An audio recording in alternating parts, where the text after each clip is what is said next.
we're back, and this one is really quick. This is the fourth school of temperament we're going to talk about, and this is the Goldsmith approach.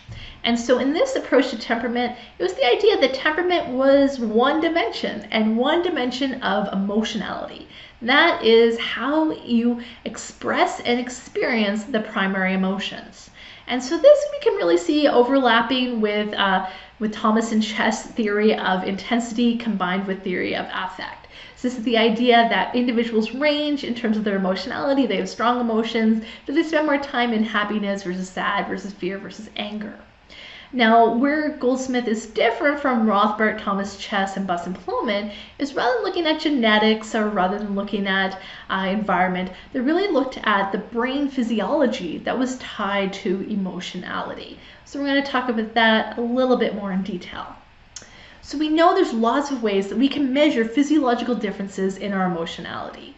One of the ways we can do this is by looking at a person's reactivity in their subcortical and sympathetic nerve systems.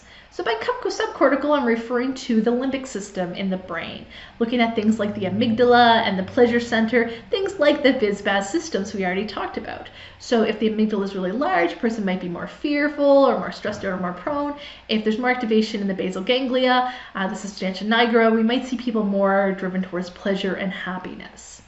If an individual has more activity in the sympathetic nervous system, well, they're going to be more aroused, they're going to engage in more fight or flight symptoms, and they may be someone who is just more, their eyes are dilated, their heart is going all the time, they might have more corticosteroids or stress hormones in their system. And so if someone has a more active sympathetic nervous system, they're going to be more in a fight or flight sort of system. Their heart rate might be racing. They might be more tense in their muscles. And so we might see them more aroused or more active. We also see a lot of physiological difference in our emotionality when it comes to our neuroendocrine functioning. So it's the idea with the corticosteroids or with adrenaline, we might see people that just have more energy or are more stressed out. With things like testosterone or oxytocin, we might see temperamental differences in how one relates to others. And finally, it's worthy mentioning how cerebral asymmetry may play a role in temperament. We know that the prefrontal right and prefrontal left cortex play a role in how we experience the world, with more activation in your prefrontal right cortex being associated with stress and fear and rumination, and more activity in your prefrontal left cortex being associated with calmness and meditation and being able to connect with others. And so it's the idea that we can measure this emotionality based on these different systems.